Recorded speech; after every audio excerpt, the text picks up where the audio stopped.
बिस्मिल्लाहिर रहमानिर रहीम। हे समस्त जगतबासी, आज आमी शामीम आলী চিশতি আপনাদের সামনে যে আলোচনাটি নিয়ে আসলাম সে আলোচনাটি হবে নারী লোকেরা পুরুষের আগে আল্লাহ প্রাপ্তি হবে সেই নারী লোকেদের বিষয়ে আজকের এই আলোচনা করব ইনশাআল্লাহ।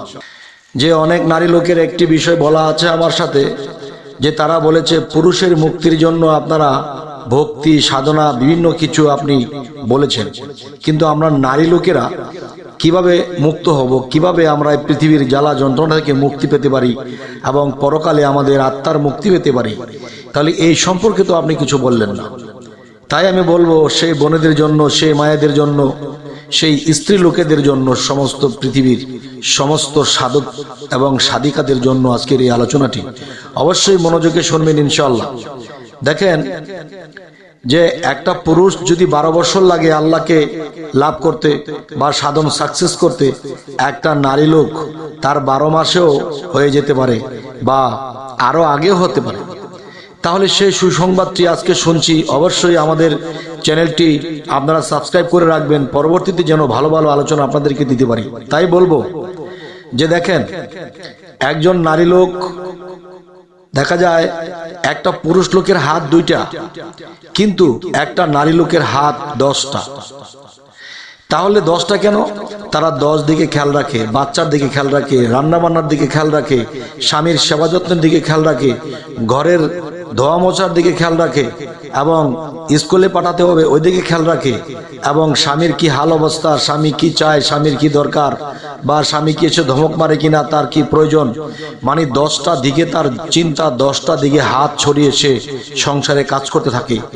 এর মধ্যে কোনো মেয়ে মানুষ বা কোনো নারী লোক যদি সাধনা করে, কোনো নারী লোক যদি মুর্শিদ ধরা থাকে, তাহলে তাদের কি কি কর্ম, কি কি সাধনা, কি কি ভাবে তারা চললে তারা পুরুষের অনেক আগে উত্তীর্ণ হবে, পুরুষের আগে তারা আল্লাহকে লাভ করবে ইনশাআল্লাহ।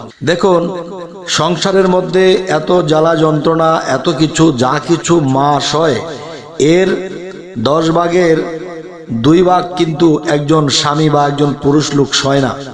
ঘরের মধ্যে ছেলে মেয়েদের চাহিদা এবং দেখা যায় সমস্ত কিছু তাদের প্রস্তুত রাখতে হয়, না হয়তো ঘরের ছেলে মেয়ে এটা সেটা বলে, এবং বাহিরে এবং মেহমান যদি আসে এদের জন্য করতে হয়, ত্রুটি হলে বদনাম হয়, মানে বিভিন্ন দিকে মুখ চোখ রেখে তাদেরকে চলতে হয়। তো এর মধ্যে দিয়ে এত ভেজালে থেকে তারা কিভাবে সাধনা করবে?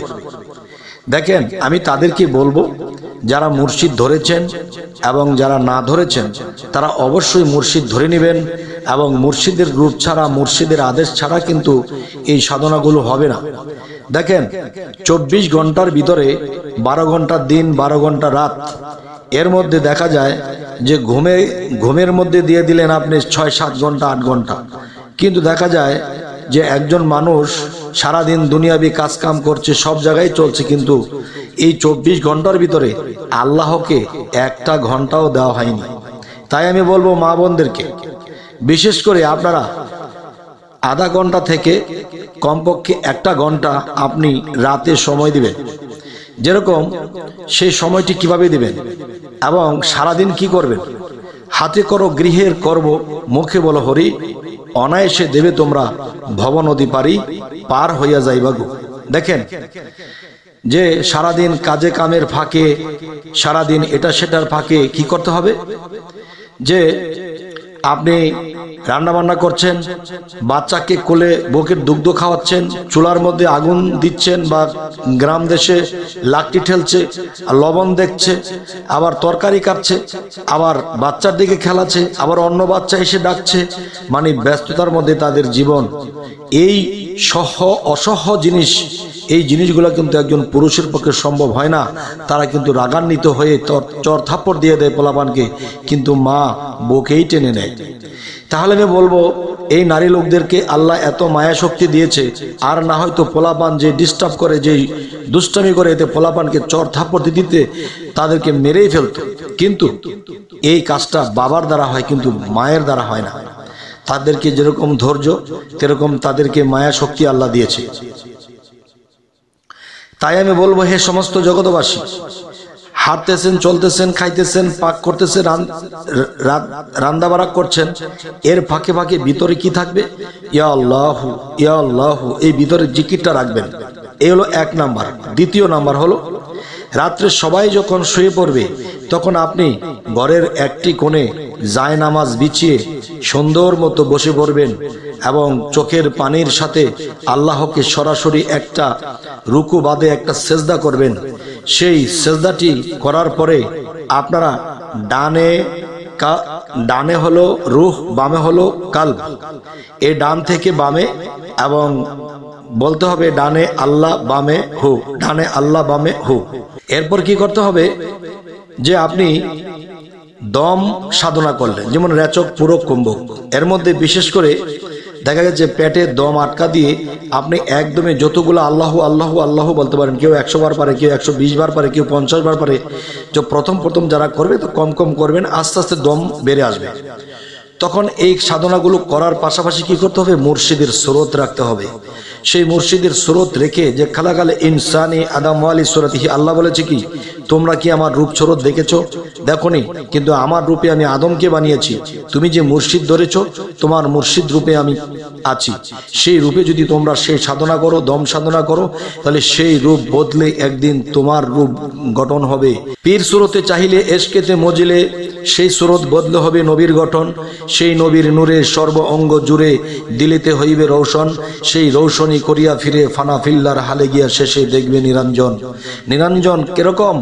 যে আপনার ভিতরে মানুষ, তার ভিতরে আরেকটা মানুষ। তাই বলা হয় মানুষের ভিতরে মানুষ, তার ভিতরে আরেকটি মানুষ, তার ভিতরে সেই নিরঞ্জন রয়। তার সাথে যদি সম্পর্ক হয় তাহলে সেই নিরঞ্জন তার সাথে মধুর আলাপ ও কথা কয়। তাই বলবো, হে সমস্ত জগতবাসী, আজকের এই আলোচনাটি পুরুষের জন্য, তারা শুনবেন। অবশ্যই আপনার স্ত্রী, বোন, মাকে সুযোগ দেবেন এই সাধনাগুলো করার জন্য। বিশেষ করে আমি আবার বলে নিচ্ছি, এই সাধনা করতে হলে মুর্শিদের কাছ থেকে এই সাধনাগুলো নিয়ে নিতে হবে এবং এই নিয়মে করতে হবে। তো এরকম করতে করতে করতে দেখা গেছে আপনি সপ্তাহে, 1 সপ্তাহের মধ্যে দেখা গেছে 5 দিন করলেন বা 4 দিন করলেন। তো এরকম করতে করতে করতে 365 দিনের মধ্যে দেখবেন যে আপনি কি ফলাফল পেয়ে গেছেন। মানুষের ভিতরে মানুষ, তার ভিতরে সাই, তারে পাইবার জন্যই তো আমরা মুর্শিদ ধরিতে যাই।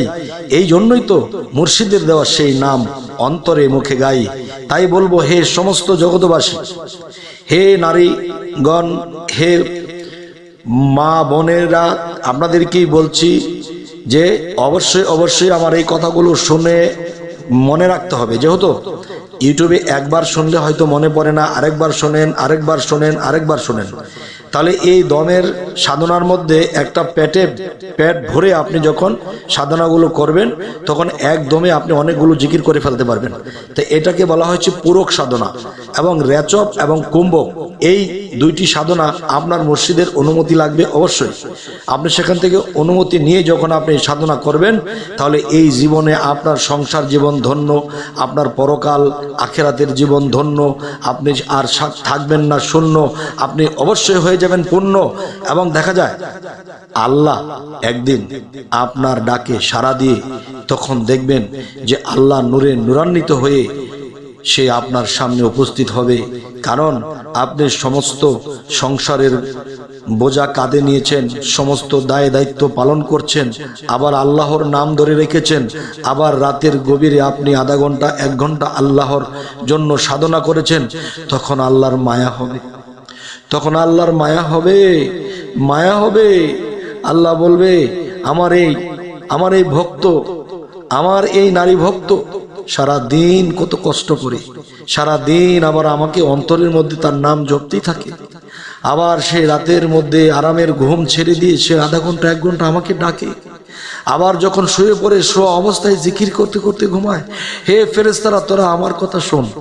যদি আমার এই বান্ধবী, আমার এই বান্দি যদি কোনো দিন মৃত্যুবরণ করে, তার মৃত্যুর সময় যেন তার বিন্দু পরিমাণ কষ্ট না হয়, এবং তার জন্য শ্রেষ্ঠ জান্নাতটা রাখা হয়েছে। সুবহানাল্লাহ।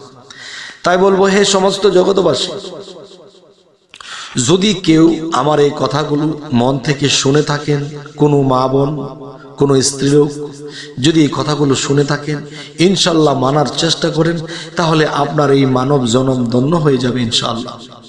তবে হে সমস্ত জগতবাসী, আমি অন্তরের অন্তরস্থল থেকে বলছি, যারা আমার এখানে এসে ভক্ত হয়েছে, যারা অন্য জায়গাতে আছেন, যদি কর্ম সাধনা নাই করা হয়, তাহলে এই গুরু ধরার কোনো মানে হয় না, এই সংসার জীবনে বেঁচে থাকার কোনো মানে হয় না।